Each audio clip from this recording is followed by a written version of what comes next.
বন্ধুরা, আজ আমি কুমড়ো দিয়ে, আলু দিয়ে, পুঁই ডাঁটা দিয়ে, চিংড়ি মাছ দিয়ে চচ্চড়ি বানাচ্ছি।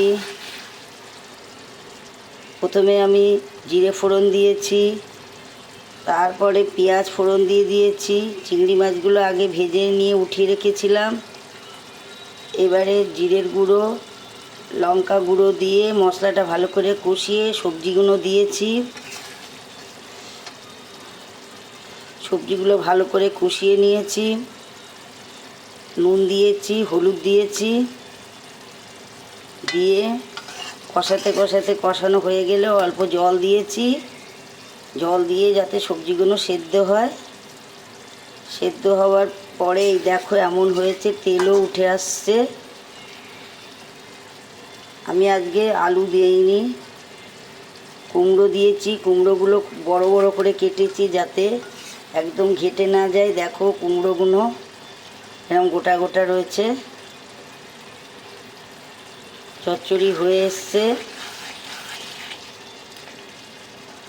আর একটু পরেই আমি নামিয়ে নেব। বন্ধুরা, তোমরা এরকম করে খেয়ে দেখো। এর মধ্যে অবশ্য একটু টমেটো কুচিও দিয়েছিলাম।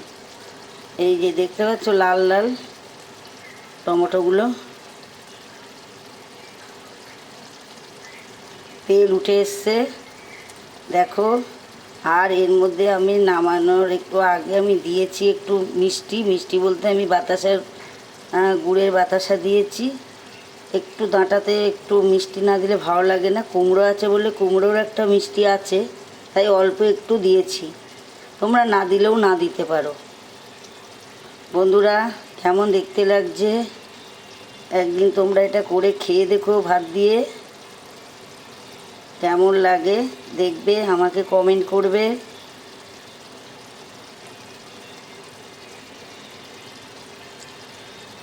আমি নামিয়ে নেব একটু পরে, আর একটু পরেই আমি নামাবো।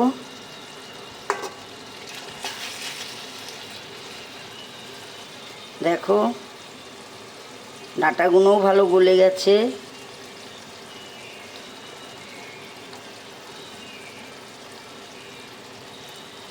এর মধ্যে একটু বেগুনও দেওয়া আছে। কুমড়ো, বেগুন, ডাঁটা, আমি আলু দিইনি। চিংড়ি মাছ দিয়েছি। চিংড়ি মাছটা আগে ভেজে উঠিয়ে রেখেছিলাম।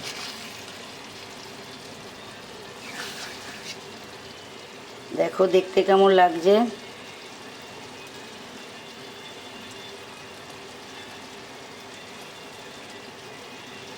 আমি এবারে এটাকে নামিয়ে নেব। বন্ধুরা, তোমাদের সাথে আবার নতুন রেসিপি নিয়ে দেখা হবে। নমস্কার।